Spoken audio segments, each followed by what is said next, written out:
Pride and Prejudice by Jane Austen. Chapter 1. It is a truth universally acknowledged that a single man in possession of good fortune must be in want of a wife. However little known the feelings or views of such a man may be on his first entering a neighborhood, this truth is so well fixed in the minds of the surrounding families that he is considered the rightful property of some one or other of their daughters. "My dear Mr. Bennet," said his lady to him one day, "have you heard that Netherfield Park is let at last?" Mr. Bennet replied that he had not. "But it is," returned she, "for Mrs. Long has just been here, and she told me all about it." Mr. Bennet made no answer. "Do you not want to know who has taken it?" cried his wife impatiently. "You want to tell me, and I have no objection to hearing it." This was invitation enough. "Why, my dear, you must know.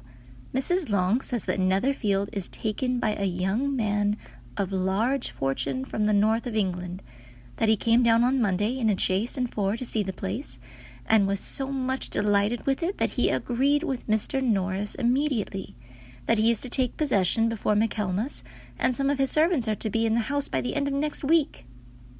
"What is his name?" "Bingley." "Is he married or single?" "Oh, single, my dear, to be sure. A single man of large fortune, 4,000 or 5,000 a year. What a fine thing for our girls!" "How so? How can it affect them?" "My dear Mr. Bennet," replied his wife, "how can you be so tiresome? You must know that I am thinking of his marrying one of them." "Is that his design in settling here?" "Design? Nonsense! How can you talk so?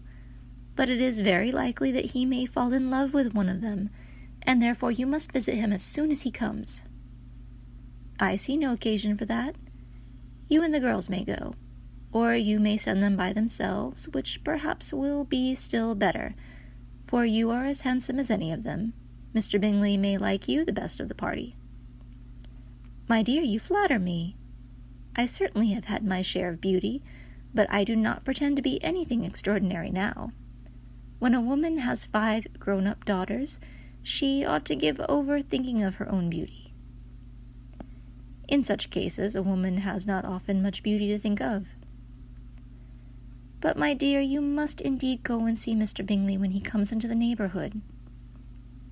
"It is more than I engage for, I assure you." "But consider your daughters. Only think what an establishment it would be for one of them. Sir William and Lady Lucas are determined to go, merely on that account, for in general, you know, they visit no newcomers. Indeed, you must go, for it will be impossible for us to visit him if you do not." "You are over-scrupulous, surely.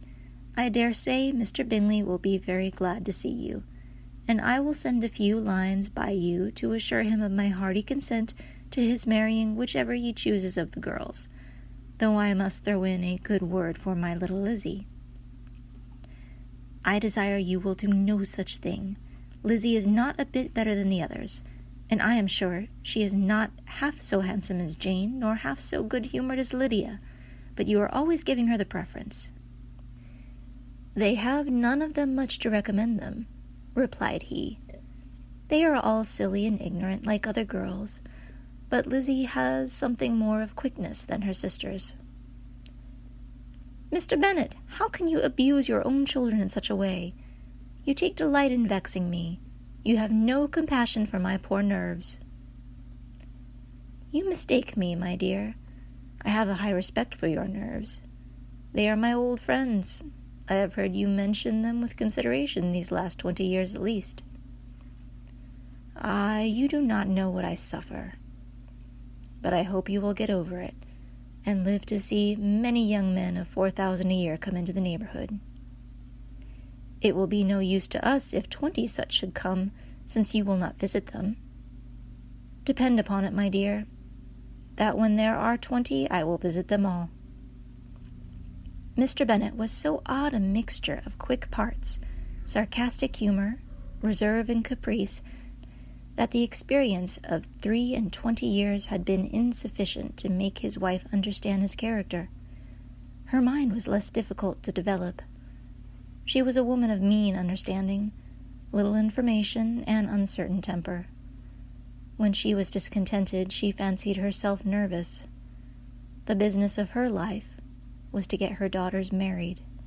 Its solace was visiting and news.